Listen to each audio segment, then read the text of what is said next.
And here we are again, episode 6. How did this happen, gentlemen? Number 6. Woo-hoo. As long as it's not And I'm not late this 666. time, which is great. I have a camera signal. Audio is going down. I mean, I'm impressed, right? I'm really You, I'm look getting beautiful. better. You look beautiful, Eric. And I mean that. Here we are. This is episode 6 of Newsshooter Weekly. And I am here with the two partners in crime, Mr. Matt Allard and Erik Naso.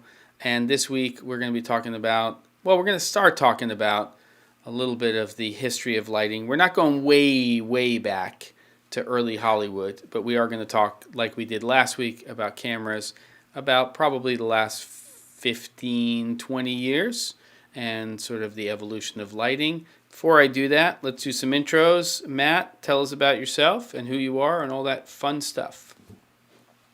I'm a freelance DP based out of Tokyo, Japan. I've been in the industry for 31 years. I specialize mostly in factual type of work, and I'm also the editor of Newsshooter. That's about it. And Eric? My turn. I'm a DP here in San Diego at an NBC station. Shoot and edit, co-produce image spots for branding and commercial production. And we have so much to talk about. We all probably went to high school in the 80s or something, right? Yeah, I think that's what happened. So maybe that's why we did this to begin with. I think that's what happened. I have no idea. But Eric, Matt's you been doing had this since he was 4 years old. So, I mean, he was born. He's like Eddie Van Halen with cameras and lighting. He was born come on. I'm gutted. Don't even go there. I'm sorry. I couldn't help it. We lost a great, though. We really did. There's only a few like that in the world. Okay, so you had mentioned, Eric, when we were doing sound checks and stuff, that there was a pretty interesting piece of news up on the Newsshooter site. And before we get into this conversation about lighting, let's see if the link is correct. I'll put it here in the chat. Let's talk about this to begin with. This new camera from, of all companies, strangely enough, Freefly. And what do we got? Well, it's called the Wave, and it's a high-speed camera, and it's quite small. Shoots S35 sensor, and it basically does a ton of frame rates. You're going to have to go on the site and look at it because it's changes dramatically between what resolution you're shooting, how fast you want to shoot. All these things change. So, and it even has I think over 9,000 frames per second, and that's probably more for scientific purposes because the aspect ratios are super whack. They don't really make a whole lot of sense. But it is a tiny camera. It uses SSD. There are those what do they call those? Really fast stick ones, and it uses neither 1 terabyte or a 2 terabyte, so you can swap it out. It has an internal battery. I don't recall exactly how long it'll last, but you will neither have to run DC to it or you can, recharge the camera basically to use it remotely. I think its main purpose, and also, yes, it's Freefly's first endeavor into the camera market, which is probably, the first thing we should have said about it, right? Yeah. But yeah, you did mention that actually. But I think the camera is really designed for those really insane, like POV style shots where you have the drone flying really past you. There was a really cool, there's a great demo on there. You can see what it looks like. Those cameras just flying right past you at high frame rates. You can see they did a golfing one, a guy hitting it right off the tee. You can see the tee flying up in the air, and it's just, it looks so cool. So it does, I believe it was about 400 plus frames per second in 4K.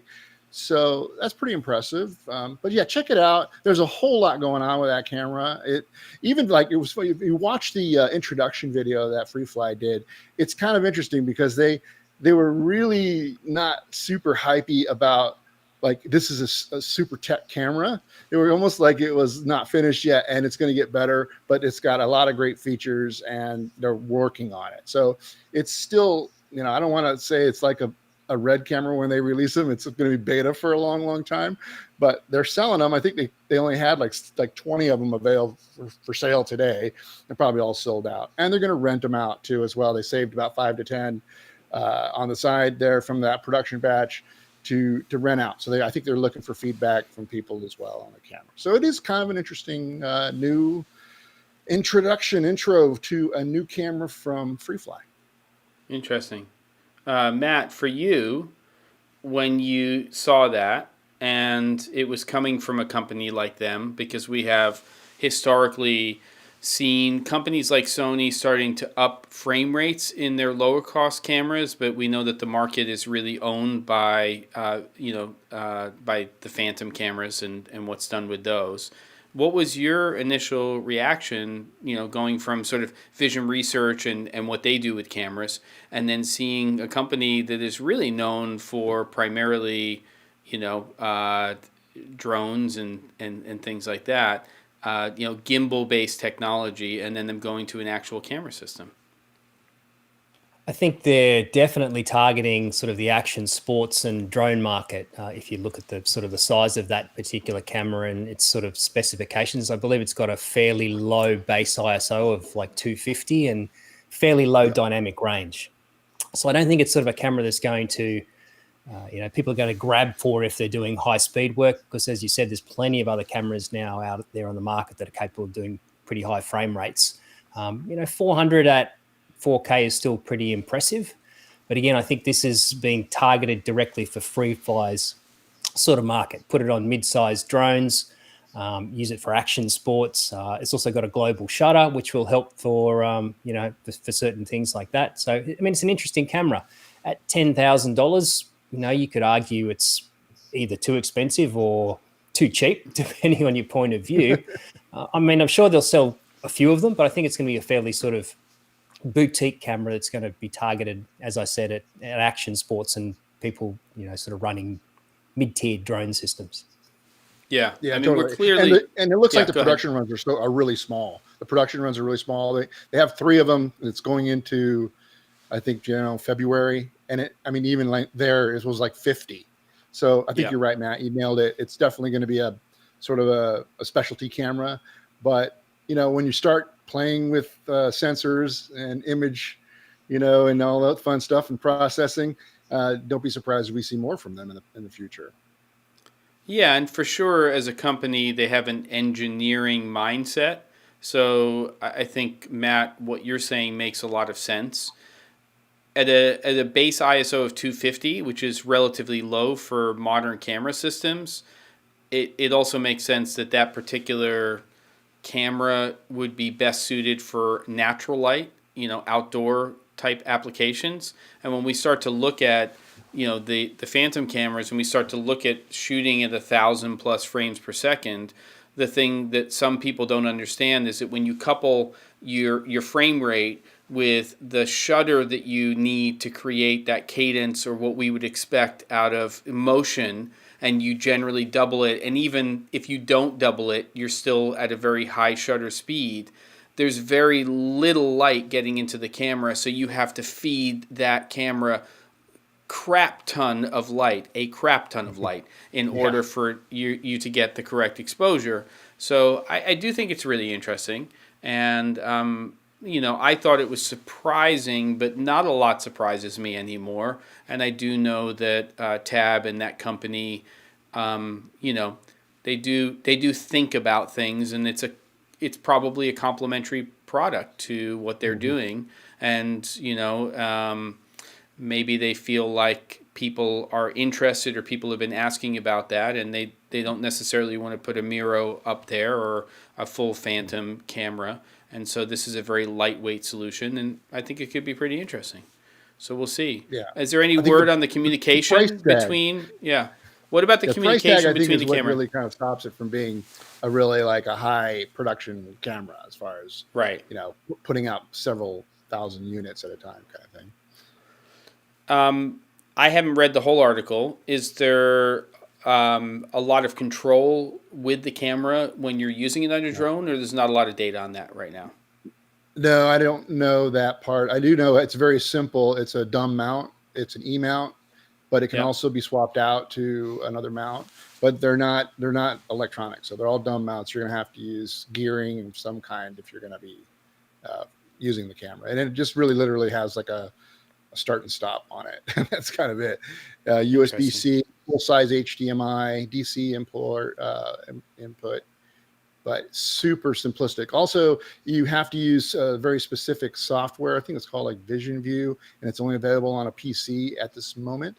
So, and it shoots RAW, like so, and it's its own kind of proprietary RAW that you have to use this particular software to view the files. So it's very specific. It's very narrow as far as its workflow. And then you could do some editing, like as far as color, maybe probably change the parameters of certain things like ISO maybe, or white balance. I'm just going on a limb here. I mean, it's RAW. So imagine they have some of those types of parameters that you can work with. And then you can export it out in Cinema DNG, and I believe it was Cinform. So they're very PC driven. They kind of, if you watch the demo and the intro of the camera today, he mentions several times how, they're very PC driven. And if this is, it's not, put your iPhone and your Mac away was one comment he made that I thought was kind of funny. So yeah, I don't know why, but I doubt we'll see anything for the Mac platform if you use this camera anytime, like really soon. Fascinating. So very specialty. I mean, we have that Zeiss camera coming out, which could kind of be categorized as a specialty camera as well. Yeah. We've got. I don't get that camera. Yeah. Maybe it's just me. I don't get that Zeiss camera it's very expensive.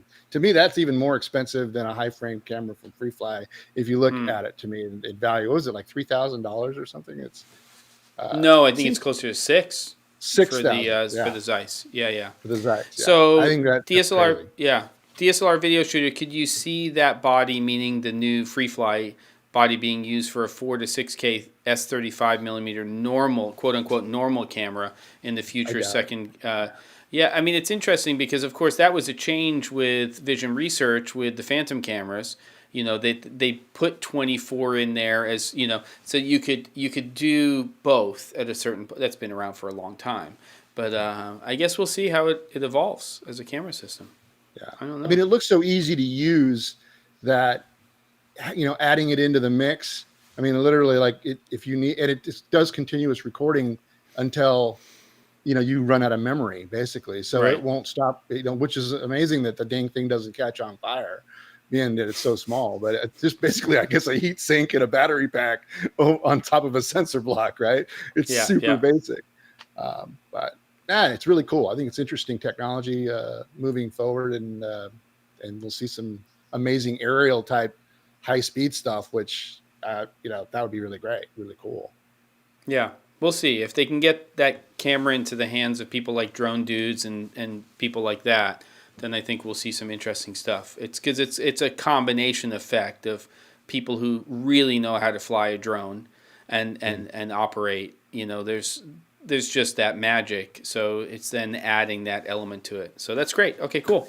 Check out the article, link above, and let's get into our conversation for today, which for three old folks like us is something that we have a lot to talk about, which is the evolution of lighting.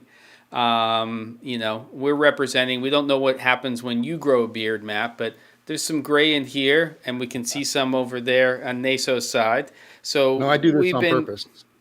I know you do. I know. Like in the bathroom every night. Let me just add a little more. Add a little right here, Yeah, exactly. I'll just add right here. I'll get a couple more points of respect over here on the sides. I think we should start with this sucker right here because, we have much love for this. Love that kit. And there's variations of this as well. It doesn't have to be a 150, a 300, and a 650. There's other combinations where you go 300, 650, 1K. There's two 300s and I think a 650. This kit is definitely up there. I do know that at one point that kit or a variation of it was the best-selling lighting kit in the world, just in terms of numbers all around. I have just because we have to do it and we have to bring out the old ones. This is the 300. I have a 1K as well. I never owned the 650, but I did have both of those inside of my kit, along with peppers and some other fun lights and stuff like that. I'm assuming both of you have shot with that kit, and tell us a little bit about why you liked it. Go, Matt, go. Oh, you Go, want me to Matt. start? Okay. Oh yeah, let's go. Yeah. Well, testament to just how good these lights are, and still, well, I was going to say were, but still are, is that you can still buy these kits today. Totally. They're still readily available. A 650, I think, runs you back about $600 US. Now, these were really robust lights. You could throw them around. That's why they were used on so many productions and for TV, film, all sorts of different things. Obviously, tungsten only lights that you had to gel up to use, but pretty good output. With using modifiers, running them through things, they did obviously get sort of hot, like a lot of lights did before LEDs came along. I think one of the interesting things is that I think we have this association that modern day lights are somehow better just because they're newer and the technology is newer. But if you look at something like the ARRI 650, that is a super color accurate light. It's still used a great deal today. And it's really nice on skin tones. And if you actually do measurements of something like an ARRI 650, this is like the highest scoring light that you will find that's around. If you go and take out a SpectroMaster and do some readings with an ARRI 650, it's like the benchmark light in terms of performance, in terms of the spectral response and the color accuracy of lights like that. So it's a light that's still around for a reason, and it's something that you shouldn't overlook. The only problem with obviously lights like this is that they draw a lot of power. There's a reason it's called a 650 because it draws 650 watts. So you got to be a bit careful with kits like this because you can't go and suddenly plug in 3 or 4 of them into regular outlets in somebody's house because you'll trip the fuse. So that's the biggest downside of a light like that. Eric? Mm-hmm. Yeah, totally. And I used and abused all 3 of those. And to be honest, one of my favorite of the kit is actually the small one, the 150.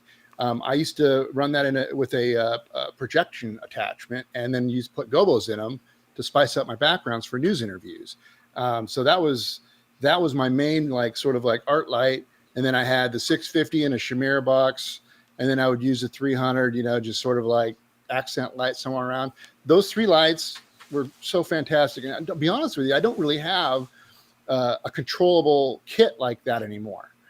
I miss the way those Fresnels cut.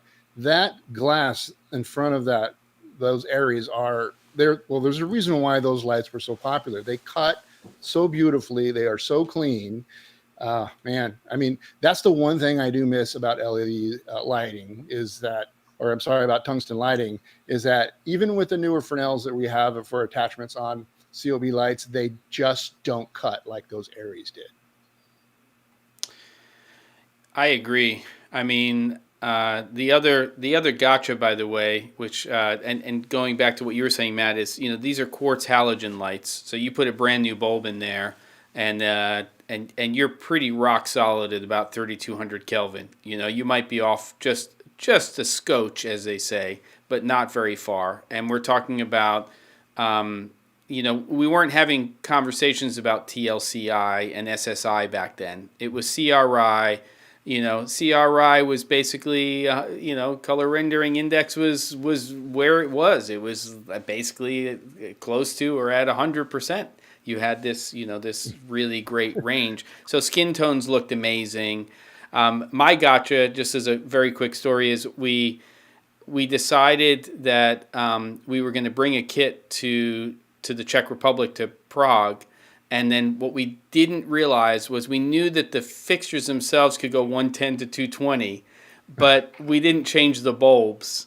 And this is in the early days. And I showed up, and we were in this hotel that it was a Holiday Inn that had been converted. It was a government building. And we did a test the night before we shot the interviews with these musicians.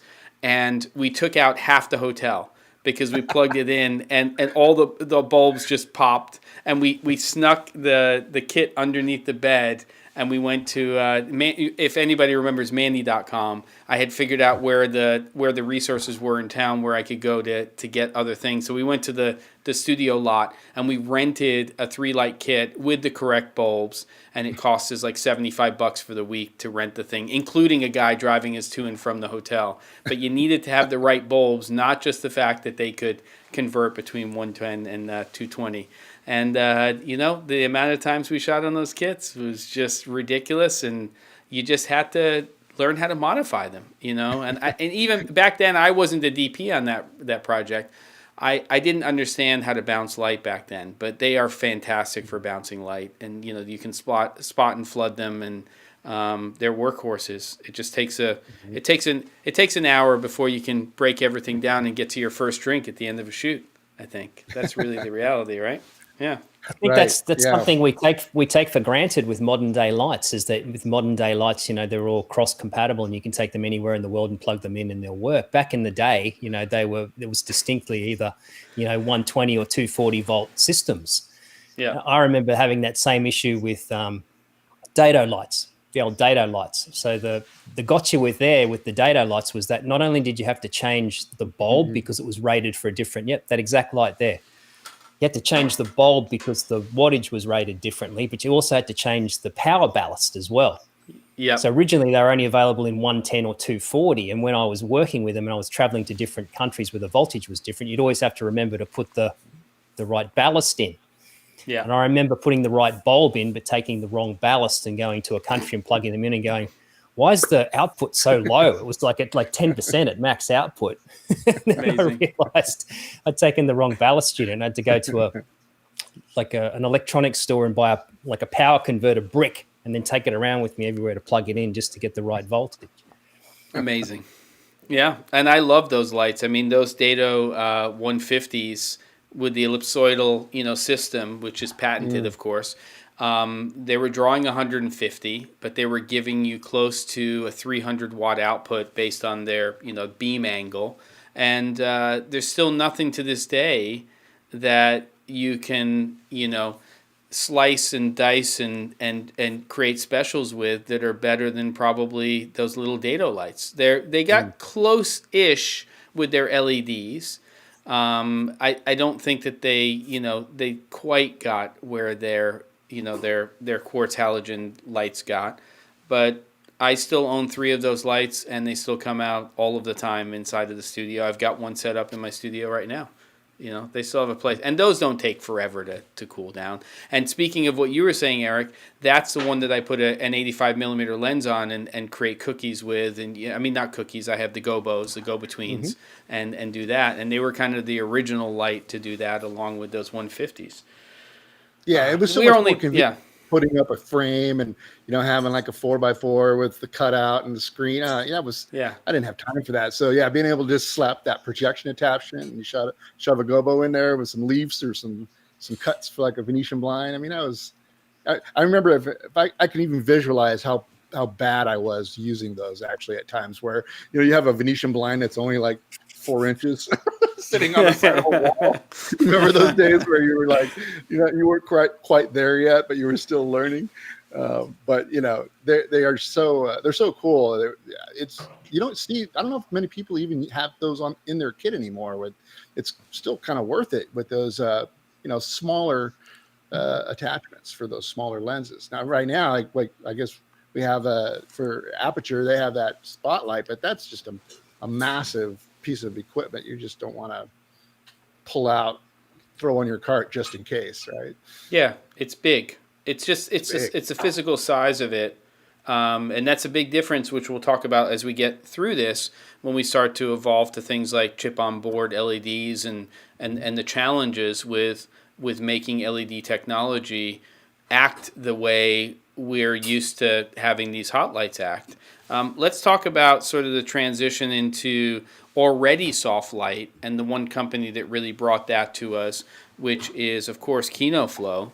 And this was a big change because, historically, maybe one of the things that people don't understand is that there are a lot of similarities between LED technology and compact fluorescent technology. We basically have a phosphor element that exists and hits that phosphor, and that's what's producing the color temperature that we're getting. It's just when we talk about a Kino Flo light, it's a fluorescent fixture as opposed to an LED fixture, but that bulb is coated with a phosphor coating, and that could be daylight or tungsten. Let's not talk about how off the daylight was by 1,000+ degrees Kelvin, but this was the workhorse, at least in the States, and I don't know about in Europe and in Asia, but when you talk about American television, this particular light, the Diva light, was sort of the everyday light that people were using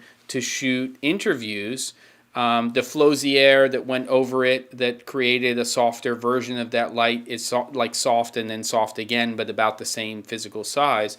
Did both of you shoot with Diva lights a lot? And Matt, you were in a different place, but I mean, to me, I think that this light was the standard for documentary and news stuff for a lot of stuff that people were shooting. Feelings? Yeah, for sure. Who goes first? I'll go. I use the light. I still use it, which is kind of funny. Because I was able to convert it at a time with a very controversial retrofit. But I still have fixtures at the station. They're wonderful. And yeah, they're not perfectly color balanced. There's a little green in there. And yes, when they get older, they get tired just like me.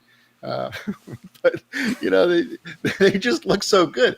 At the time, especially early on, there wasn't soft lights that were easy to use. You had to bring out a 6x6 or a 4x4 frame, throw a couple tungsten lights behind it, and you weren't able to dim it, so you always had to somewhat have other skins you want to put up or different type of diffusion to try things out. Now we got it so much easier.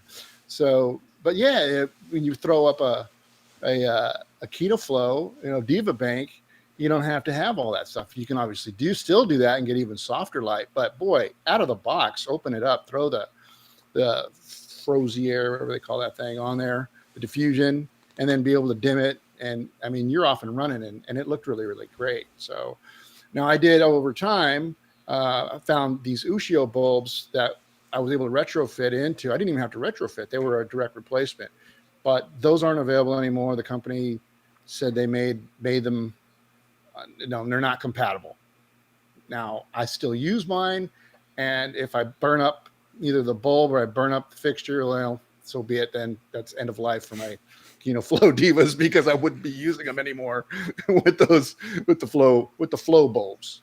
Yeah, and there are retrofits to do LEDs into those too that I've seen, right? Yeah, there are. Yeah, some. You can get like quasar science bulbs and easily put them inside the shell, and that's a way better option than probably the Ushio bulbs that, there's not an option anymore. You can't buy them. Right. Yeah. I do want to mention that we have a live chat here. So if you have a question for Matt or for Eric, or just a general question, then please put an @Newsshooter at the beginning of the question so I can call that out. Both Eric and Matt also have access to and can see the chat. So, they can see questions that are coming to them specifically. For you, Matt, when do you remember starting to use the Diva light, and how much did it play into the production that you were doing, as opposed to using an Airy kit when you were doing stuff? This was a real sort of transitional light for me personally. I remember when I was working in LA, I actually bought a set of Kino Flo Diva 200s, I think they were, the ones that had 4 tubes in them, 2 of them. And I took them back to Australia when I went back there. And the reason I really liked these lights is that they were the sort of first lights, I think, as Eric sort of mentioned, that you could use and get a really nice soft lighting source without having to carry around a whole bunch of stuff and diffuse, other style lights like the 650s, as we were talking about before. So I think the ability to be able to take these around, and they're a real sort of basic design, the way that they work, but they were very practical as well. You had the gooseneck mount on the back of them, so they were very easy to move around, so you could actually mount them vertically or horizontally, which helped a lot in certain situations. And the ability to obviously be able to get nice soft light, and also the ability to be able to change out those tubes. And as we said, they weren't always the most color accurate in terms of what you were getting with those tubes. But you were able to do really nice things like, swap out tubes and intermix them. So you could put what I used to do quite a lot is put two 5600K tubes in there and two 3200K tubes. So you get that sort of, roughly sort of 4500K balance on there, which used to look really good on, on digibeaters and things like that on one of the preset white balances that you could do with that camera. So I use them a lot used to work a lot on a show where it was sort of a music show that we talked to had to interview a lot of, big name artists and things like that. So I'd always pull those out for that reason. So I think this was a real stepping stone leading between, what we had and what we now have. But as Eric said, again, these are lights that you can still buy today. I think you can still buy them today. Maybe you can't. And they work really well. The biggest downside for me is that they're not overly powerful. You have to have these lights reasonably close to your subject because they don't have a massive amount of output to them. Yeah, and I think what's interesting about Kino Flo as a company, and we're gonna in a couple of minutes we're gonna start to transition into talking about LED technology, is that as they've transitioned to LED technology, they've made huge advances. The Celeb light being one of the first ones, which was sort of the LED equivalent to the Diva light. And then they've, of course, evolved that with, bicolor and now, of course, RGB-based lights, is that because those lights were kind of the standard not only in news and television, but also in features. When people were going to use some sort of soft base light, they were going to use a Kino Flo, and they made them in many different sizes and outputs.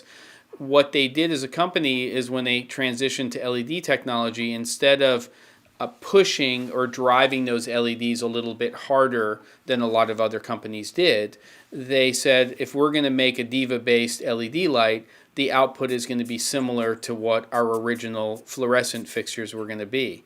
Now, from a consistency standpoint, that makes a lot of sense for a gaffer who is, pulling a light off of a truck and putting it up there.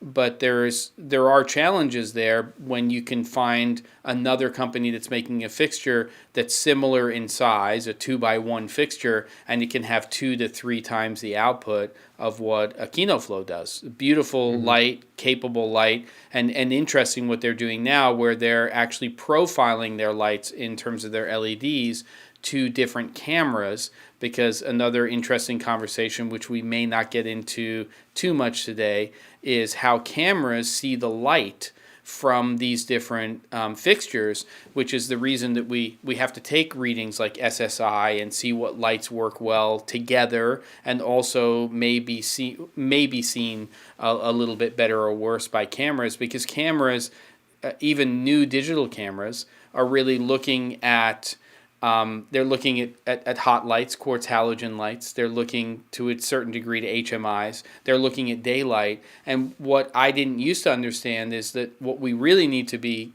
paying attention to when it comes to lighting and cameras is reflected light. When the light hits an object and it reflects off of it, how is that camera going to react to that light? And one of the big problems we have now, especially with RGB lights and RGBW and RGBWW lights, is that reflected light isn't always read the same way by different camera systems, and especially from what we see with our human eye compared to what's captured by the cameras. And this is, I think, a huge subject in terms of what we can talk about. You, of course, Matt, get into probably some of the most in-depth lighting reviews that are out there in the industry. And part of what you're doing is you are reading not only what the light's capable of and what the numbers are, but also what the reality is in terms of skin tone, rendition, and what's captured by that. I'm going to hold that for a second so we can get through a couple of the old dogs first. And then I want to talk about that as we start to talk about LEDs. Okay, so what about this one? To me, this is kind of like, this is the, a company that came from, like a feature film, a real DP, somebody who's, was in the industry, wrote a great book about lighting. But to me, they were kind of like the original Aperture. They were creating lights that were affordable, They were workhorses. They lasted for a long time, and we're talking about Lowell and their lights and the different lights we see here. The one on the top with the umbrella, we call that the lighting death trap. No, that's a Toda at the top. The Reefa's the one in the umbrella. We've got the Pro light in front of the Reefa, and then the one all the way on the right is near and dear Omni. to my heart, which is this one, which is the Omni light, which I find to be like, if you want to create a beautiful book light, I mean, the Omni light was a killer. Yeah. It was a nice open face light to do that. Did either of you shoot with this light at all? Any of these lights? Oh yeah, Yep, all three. yeah, all three. Broke them too. Oh yeah. Broke many of them. Yeah. They last forever. Those are staple lights for news crews all over the world. I mean, they've been around for forever, it seems. And the Pro Light was probably the most problematic of all of them. While they were all very inexpensive and allowed people to, affordably buy them and use them, those were the first lights that I ever bought. I bought a Toda kit, right, and stuck like a 1K bulb in it and damn near burned the house down, because I don't know why they even sold a 1K light at that point for that little fixture. That thing was as hot as a waffle iron when you turned it on. But the Pro Light, if you shook the head like at all, just barely shook it after you turn it off or while it's on, the bulb would always pop. It would always seem to, for whatever reason, that bulb type that it used was horrible for news gathering or just having it being mobile. Maybe if it was in a wall socket where it doesn't move, it would be fine. But yeah, those are workhorses. I mean, again, sticking them in Chimera boxes with speed rings and bouncing them, lighting an entire room with an Omni or with the Toda, bouncing it off a corner of a wall. Yeah, but remember the Matt, like the barn doors on all of those were always loose, right? They would always like flop around after a while. When they were brand new, everything worked perfect, but they didn't age well. They didn't die, but they don't age well.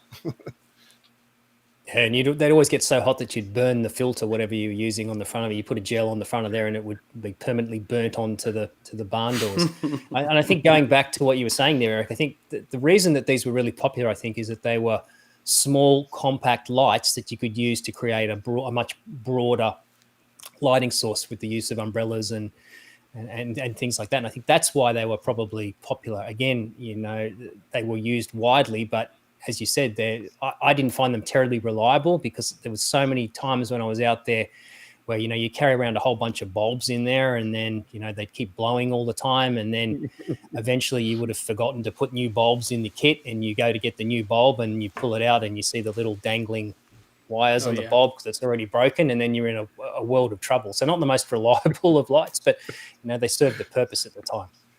They always, the cable always broke too, like, because it had such a sharp angle in the Omni, and it would go in straight into the back, and then it would just lean down, and that plastic connector would always fall apart over time. But they were workhorses. I mean, I don't think anybody has. If you've ever been in video production for maybe a couple of years, you had your hands on one of those three lights for sure. Yeah. I mean, they were workhorses that did break down, but when they broke down, to replace the parts it's like an old car. It was cheap. Yeah. It was like an $8 bulb, a $10 cable. It sucked when it happened to you. And we used to throw those things into milk crates. I mean, that's what you do. You just throw them into a crate. You got an Omni in there. You got a Pro light. You've got this.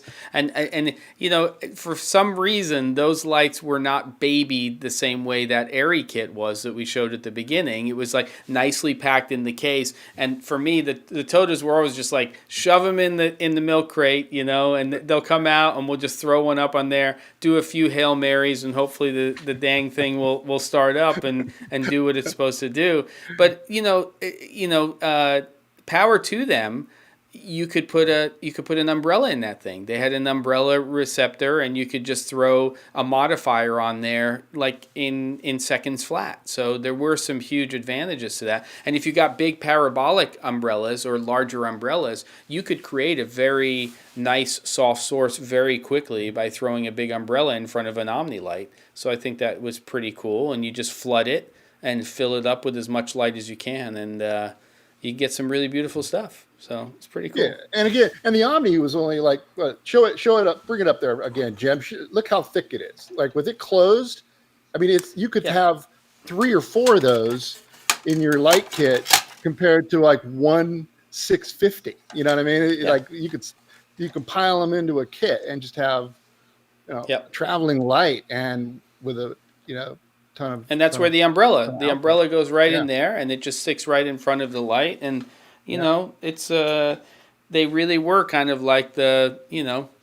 precursor to some of the things that we're seeing. They were the Bowens mount of their day. They were you can throw a modifier on this sucker really quickly, and you're not spending a lot of money. A Pro Light was $100+. An Omni was a couple $100 or whatever it was, and you could go to a DP, which was a 1K light that was very similar to that Omni I was just holding, and you could get a lot of light for not a lot of money. So that was the nice thing about that. It was the cheap kit, and you remember the DV creator kits that they came out with, and all of that stuff. So I think that was kind of a cool thing.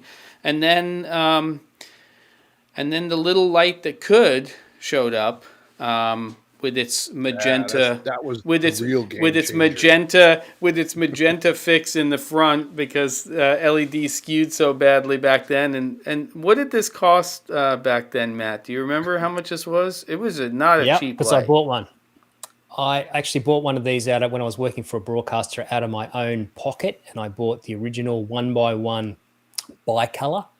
And I believe it was about $2,800 US at the time. That's correct. And that didn't include anything like a V-Lock or Anton Bauer plate on there. Now, the reason I bought this is I don't want to use the word game changer, but it was the first light of this type of style that you could run off a regular camera battery. So this was a big deal. When I was working in broadcast, the ability to be able to take one of these and move it around in locations where you didn't have any lights and throw a battery on there was really significant. Again, if you look back at the time, these were horrible in terms of the skew towards green that they had, and the general sort of look on skin tones was not amazing. But I remember buying one of these, and I was using them on the DMZ border between South Korea and North Korea, doing a live cross with a correspondent. And then I got a call up from, one of the heads of technology at the broadcaster, and they said, "Oh, how were you doing that? How did you, set up a remote light and without any, having generator or anything like that?" And I said, "Oh, I bought this light. It's just come out or whatever." And then subsequently, that broadcaster went and bought, I think, 400 or 500 light panels to issue them out to all the various crews. So again, this was the light that changed a lot, I think, solely because of the sort of the low power draw and the ability to be able to run it off batteries remotely. This sort of started a wave, and sort of where we're going now with LED technology is that the ability to be able to run something off a camera battery and not have to plug it into mains power, which you couldn't do previously, was a big deal at the time. Yeah, and then we take a look at this, which is sort of around the same era, and we've got this Micro Plus from Light Panels, and this was my first real LED light that I owned. And if we compare it to virtually any light that exists on the market now that costs, less than even $100 US, this light had a battery that sat in the back of it that weighed 2 times the weight of the actual light itself, and it had virtually no output. It was an on-camera light. It was terrible. It was I mean, if you really break it down, terrible. It was terrible. I mean, and didn't replace my color trend. Yeah, that's so funny. Well, from those lights, we started to see a pretty big evolution.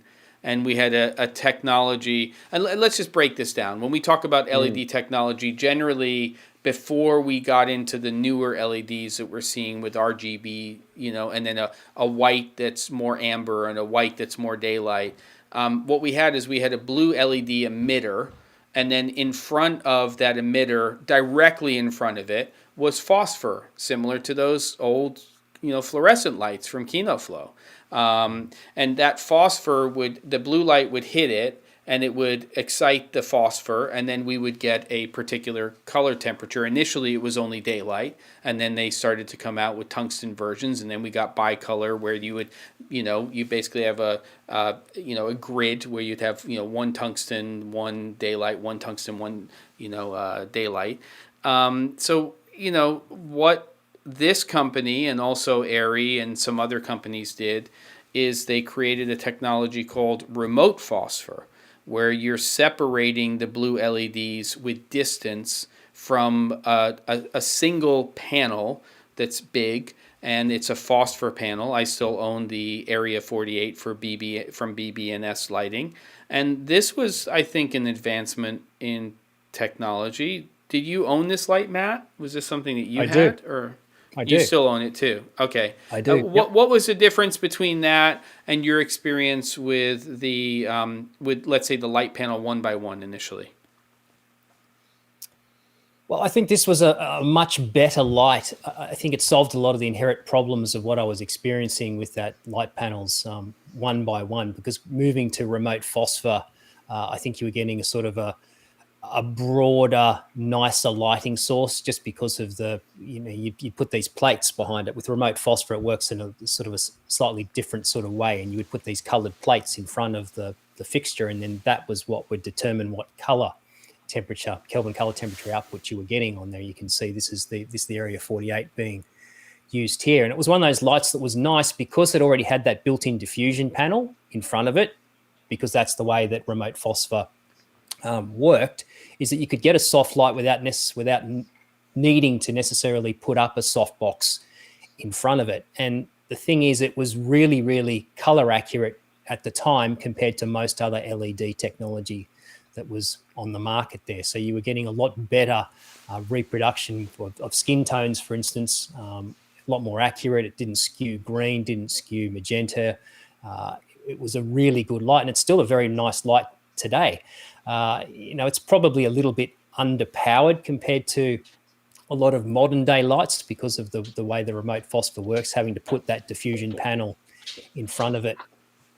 But again, it was a small sort of size light. The Area 48 is like slightly smaller than a traditional 1x1, which was also nice because you could put it in something like a Pelican 1560 and it would fit in there with the bracket on and everything. So it was good for if you're traveling around a lot.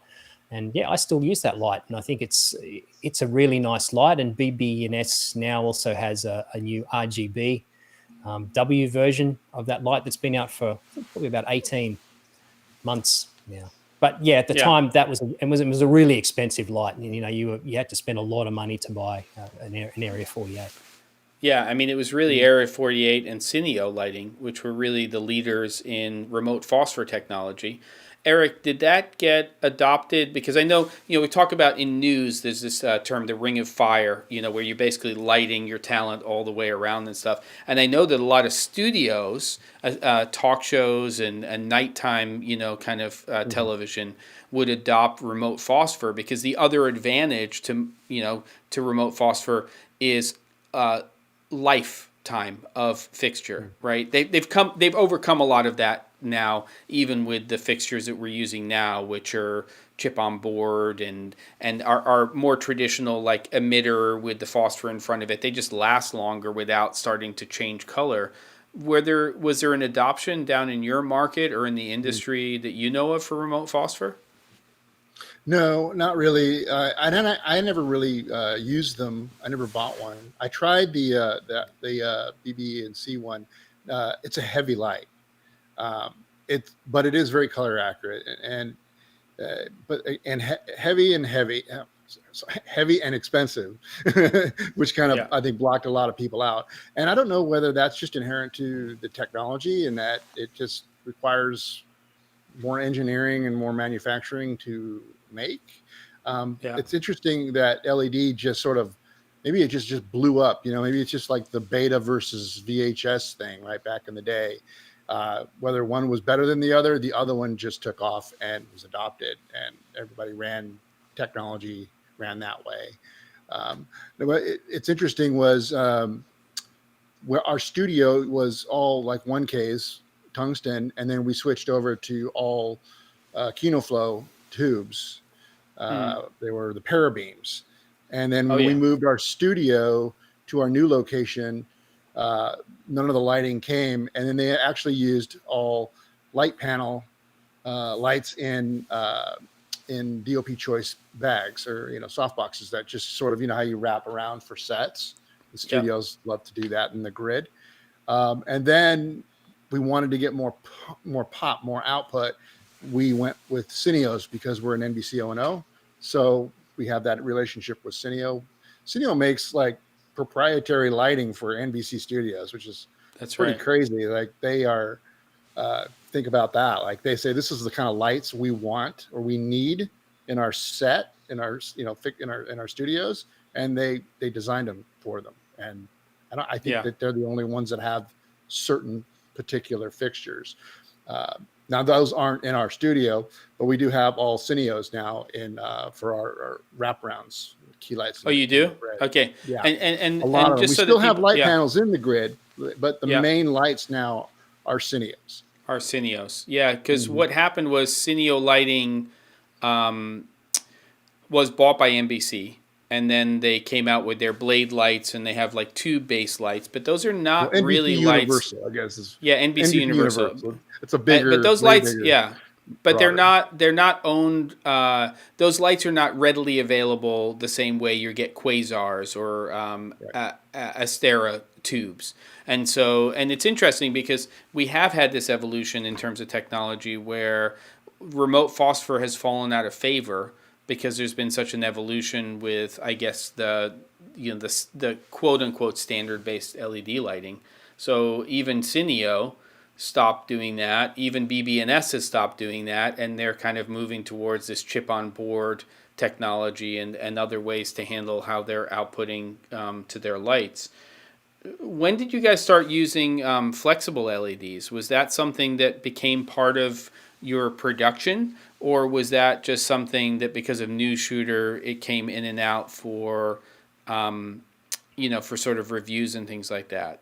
Matt, for you personally? I used them quite a lot when they first came out, the old Westcott 1x1 flexible light. Again, I think the advantage of it was if you were traveling a lot, they were easy to put in a bag. Not so easy to necessarily put up. The downside of any flexible panel is they almost all have inherently a really bad sort of mounting system, particularly the small ones with the little X brackets and Y brackets and every other type of bracket that they came up with. None of them worked particularly well. And then you obviously had that problem with the multitude of various connectors. I mean, in principle, the small flexible lights sound good, but then when you have to hook them up to a control box and also a power box, and it starts to get a little bit messy. But again, I guess it was the convenience of being able to take them around. They were lightweight. You could mount them, put them anywhere, bend them around. They didn't require a lot of power draw.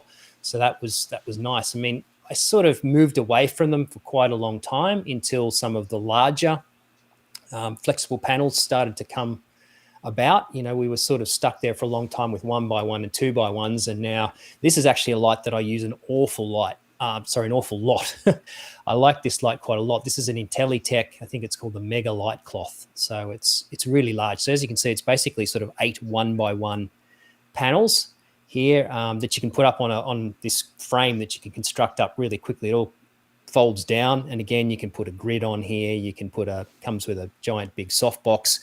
And this is a light that I've been using a lot recently just because it's super flexible and easy to use. You can get a massive, big, broad lighting source with really soft light. As you can see here, over the top of tables with a honeycomb grid. It's really good for a lot of different scenarios, for depending on what you're doing. And that's why I sort of like it. And it's also one of those lights that's interesting because of the way it's designed and because you're basically getting 8 1x1 panels. If you're in a pinch and you need to do a 2-camera sit-down interview and you don't have a lot of gear with you, and perhaps you're having to do it yourself with 2 cameras, the ability to be able to actually sort of fold it into a V formation like this and then hang it up over between 2 people, and literally you can light both sides or both subjects with the same single light, which is really hard to do with any other type of sort of lighting situation. So that ability has a big draw to me. Again, it still can be a little bit fiddly putting it all together and everything like that. But in terms of if you want a really large lighting source that doesn't weigh a lot, that's pretty easy to use and even carry around, then those sort of things make a lot of sense. Mm-hmm. Yeah, I agree on that. And I like the way you used them over the top. They're really great for over the top. They're not heavy, so you don't have to have a ton of rigging. And with the grid on there like that, that's just beautiful. Like, that's a really great setup. Now, this is something you'll see in really large, movie production, cinema stuff, where they love these big, giant LED panels because they can really just control the room with light and then put them behind really large diffusion, over the top with cranes. They're lightweight, so they're much easier to maneuver with. In my productions, I like the IntelliTech stuff too. I've done some reviews of them, and I find that I definitely can use the lights. So for tabletop key lights, the really downside to most of these panels is the way the softbox design is. And when you have that many LED points, raw light, it's pretty ugly. Like you can't use that. It's just too much. You got to diffuse it. There's just something about having all those tiny diodes firing at you. It's just not soft enough, and it's not super pretty. And most of the boxes that come with or you purchase for these type of flexible panels always are generally about 4 inches, and that is like the bare minimum for softening light. So you want to pull that light away from diffusion as far as you can, and it really starts to wrap and look beautiful. So it's maybe not the best tool for when you really want to use it as a key light, but boy, like Matt said, broad light. I mean, you can put those things into a panel and then just keep tying them up. Big as a panel, the bigger the panel you have, just keep putting on more of those flexible lights and blast away. Yeah, I mean, and for a lot of what clients want, it's soft wrap light. So the fact that you can now take these multiple LEDs, like that light that you were talking about from IntelliTech, and you can have such a big broad source, and then you can slap diffusion in front of there and a grid, to control that spill, means that you've got something that packs up pretty small. You have to deal with the spaghetti, as I call it. You're talking about, Matt. I mean, their spaghetti is just part of the equation with these lights. And I think it's more obvious when you are working with those lights because you don't have a self-contained light like this Rotolight Titan. You don't have a self-contained light like you have, the Gemini that we see on the left side of this frame here. It's not all built into the unit. So as you start to build up and you start to do things, then you really notice that spaghetti. And to a certain degree, we have some of that when we talk about these chip-on-board lights as well, because we want the head to be small and lightweight and have the flexibility of a Bowens mount like the Aperture lights do. Do either of you want to kind of explain what chip-on-board is and what this technology is? Because we haven't really talked about that. Who wants to take on that tech one as we start to wrap this thing up and we just talk about a couple of other technologies with lighting? Who's taking chip on board? Chip on board is basically just one giant LED, like sort of round LED like this, and they are very good at generating a lot of output from a small source. The downsides to them is that they get extremely hot. A COB gets a lot hotter than a traditional small-sized LED for obvious reasons. You can actually go to a local store and buy a COB, and it'll come on a little board like this, and it's quite interesting. I've got a friend who sort of dabbles and makes his own homemade lights, and he was like, I'm going to buy a COB and plug it in and see what I got. And he's like, wow, it's really bright. But then it lasted about 45 minutes because it didn't have any cooling attached to it. And the thing literally melted because it got so hot. But yeah, we are seeing a lot of the COB technology coming in now because it's an interesting way of generating a lot of power and a lot of output out from a very small sized fixture, because obviously you don't have this huge, big, broad light. You're literally generating everything from this COB that's sort of this size. But again, that's what's moving forward, and it's an interesting technology, and I think it's something that I think we've all welcomed. Yeah, and I think that's really where we're going in a lot of ways with fixtures. You're not going to see these multiple larger diode panels. We're going to still see them, but I think that technology, even having multiple diodes, I mean, it's really cool if you you zoom in to a COB, it looks like a piece of mustard, but if you really look inside of there, they're super tiny diodes that are in this cluster. It doesn't look like it's maybe 500 tiny little LEDs in a half an inch surface, but that's kind of what it is.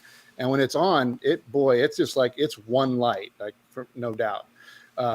Now, with that technology, also everything kind of sort of tries to come back, right? Because Fresnel lighting in our LED world has been just sort of pushed to the wayside. And while Aperture has done a pretty nice job with their Fresnel unit, and you got barn doors, you start adding all that stuff to this long light, it gets really long, and it becomes a little harder to work with in smaller spaces. Now, a company called Vision Smith, they took that COB technology and started making retrofits for different lights. And here's one that I worked with. Actually, I still have this light, and it works great. I have a 1K version of this that's in a old Mole 1K, and they work pretty good. But here's the problem, and it's something that you don't really think about when you're like, hey, I got all these lights. Let's retrofit them, and they'll become new again. Well, the downside is, as you can see, is that lamp took the place of where the bulb and the reflector was. That reflector almost puts out about as much output as the actual tungsten bulb did. So you're looking at, and look at the spread. Now you see that dish that is bouncing that light forward into the Fresnel. So that's even right off the bat, you're getting a broader beam bouncing around inside of that fixture, pushing out into the Fresnel, and you're just getting a lot of output. Now, when I put that Vision Smith LED retro in there, the mirror goes away. So now you just have this pretty tight COB punching through the Fresnel, and it doesn't look the same, and the output's not the same. So your 650 is not a 650 anymore. It's probably closer to a 350. And it just didn't cut the same. So it's really interesting that you would think, it's just light being pushed through this glass and it should all kind of come together and be the same, but it's not. And, the modern day LED Fresnel to me just isn't really that great. And I haven't been able to find one that I'm really excited about. And I miss it. I miss hard light. I don't know about you, Matt, but we're always shooting soft all the time. I don't have any hard lights in here except this old school Sola down here that really doesn't cut very well, but at least it's kind of somewhat in the form factor of a Fresnel that's nice and tight. But, I don't know about you, Matt. Do you miss the good old tight, beautiful Fresnel cut that you can get in controllable lighting? Yeah, I do. I mean, back in the day, we used to use the Joker, the K5600K. K5600 Joker, because massive amounts of output, Fresnel light, nice cut on it, and I think you're right, Eric. I've done quite a few comparisons with older style HMI lights and Fresnels compared to modern day LEDs, and they just don't cut as well, and they don't tend to have as nice a sort of, they should have a very linear fall off in terms of the roll off of the light out towards the sides, and it doesn't really happen with LEDs. They tend to sort of, you get this sort of roller coaster effect that goes off to the sides, and they don't cut as well, so you end up getting that sort of, I think a lot of it's to do with the type of Fresnel that they're putting in front of it. They're not necessarily using as good a glass as we used to get, and some of them are like acrylic now. And the problem with that is you end up getting this sort of almost like ring light banding off the sides of where the light starts to dissipate. So again, that's something that is sort of missing, and I'm surprised that we haven't seen more advances with better LED Fresnel technology. Maybe we're starting to get towards that way, or maybe there's just some sort of inherent design problems that are limiting us from doing that. But I don't know. I guess maybe something like what Ari's doing with the new orbiter is maybe going to some sort of ways towards sort of solving that. And I guess this brings us on to another topic now, and I think this is an important one, is that we're seeing a lot of lights now that are now more software based than hardware based. Back in the day, you'd buy a light and that was the light. It never changed. You could never do anything else with it apart from modify it or diffuse it or bounce it. But now, all these lights are becoming firmware upgradable. So they have a massive amount of like software technology inside them that now allows, companies to add a whole bunch of features and basically communicate with the light and do a whole bunch of different things. So that's I think the exciting direction for me moving forward, is the ability to be able to talk to the light and tune it to various things. As Jem mentioned earlier, trying to be able to tune that exact light to whatever camera sensor you happen to be using. I mean, we've heard about it, and I know there's quite a few companies that are talking about doing that. I'm still yet to see any real implementation of that actually happening.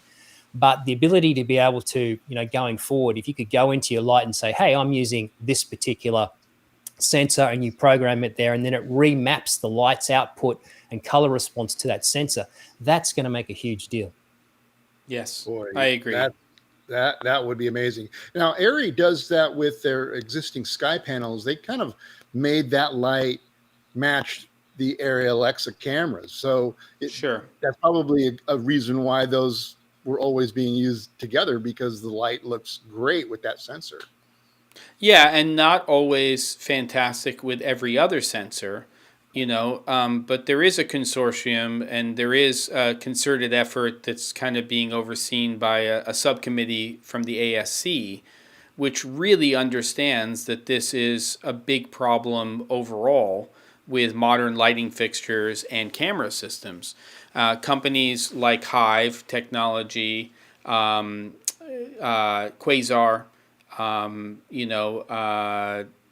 Lumiere, some of these, companies that are really at the forefront of lighting technology are trying to look forward to solve these problems for us when it comes to what's happening. And what's interesting about what they're doing, and also lights like the Orbiter, is that the LED array in those lights isn't just traditional red, green, and blue, or even red, green, and blue and white. They're creating different color phosphors to mix them so that we start to hopefully solve these problems of the fact that when we look at a light that's being emitted from one of these LED lights and it looks blue to our eye, it's being read as blue to us, and then we look at the monitor and what the camera is seeing, it's looking at purple. The camera sees a purple light. And so we've got a long way to go. We're still in the Wild West when it comes to this stuff. I think we're also starting to see an evolution here, which will continue, where we start to see these harder light sources. This is in no way the Orbiter what a sky panel is. It's a hard light source that can be softened. It can be modified. And I think that's the name of the game here. Long term, like you said, Erik, we're starting to move full circle again. And what gives us the best tools, and if we can get them small enough again, is starting with a hard source and being able to modify it. You can never make a soft source hard again, but you can always take a hard source and you can make it soft. Is that a weird way to end the show? I don't know, but go ahead. Well, what? Could it maybe just one more thing? Yeah. We're also going, full circle, because lights used to be really freaking hot. Like, I mean, Yep. at 650 would burn your hands off. Well, the light could be really hot because there's no electronics in it. It's just, wires going into a block that powers a tungsten bulb. But now these lights have to have cooling. They have to have space. They have to. They're going to melt, right? All the electronics, and they're not going to be able to work. So, we're just going back to heat again. But now we have to figure out how to keep these things cool. And you hear this all the time in our industry in general, right? With cameras, lights, everything. If you want it faster, it's going to generate heat, right? If you want it brighter, it's going to generate heat. So maybe heat management is a good career to be in right now in technology. Yeah, it's a fallacy to believe that LED technology is it's a lower power draw compared to high output technology, but LED technology produces enormous amounts of heat. I mean, it just enormous, and it has to be managed the same way all of the technology we're dealing with, also on the camera side, is being handled. Final words from you two gentlemen. I'm going to the 2-up. Let me hear your final words, and we're going to take this one out. Well, I think this was a lot of fun. It's always great to reflect because it kind of gives you some vision about where we're going and where we are. So it's always fun to talk about lighting. I love lighting a lot. Actually, I think lighting in a lot of ways is more important than cameras because, cameras just give you resolution and color, but lights create the mood in the scene. So, it was a lot of fun talking about lights today. Yeah, for me, I think the beauty is that lights have become so affordable now, and LED technology has sort of reached a point, even though it's still not 100% there. It's getting pretty close, and the good thing is there's not a huge difference between any of the lights out there anymore. Obviously, from a measurement point of view, they all score pretty well now, so you don't have to spend a lot of money to get some decent lighting. So there's lots of great options out there at any price. As always, newsshooter.com. We'll be back with episode 7 of Newsshooter Weekly next Wednesday, 4:30 p.m. Pacific time, which is means that our friend Matt is going to be coming to us from the future, as he always does. He can tell us about what's going to happen with the debate tonight, even though we have no idea, because it's starting in 19 minutes here, and Matt probably already knows all about it because he's living in tomorrow. You gentlemen are fantastic. Everybody who comes every week, we know that lighting doesn't always bring the same numbers to the show that cameras do, but to us, I think, for the three of us, it's really where it's at. You can have a crappy camera, but if you know how to light, you can still make that picture look fantastic. Thank you very much. Come back next week, and we'll see you on the next show. Bye, everybody. Take care.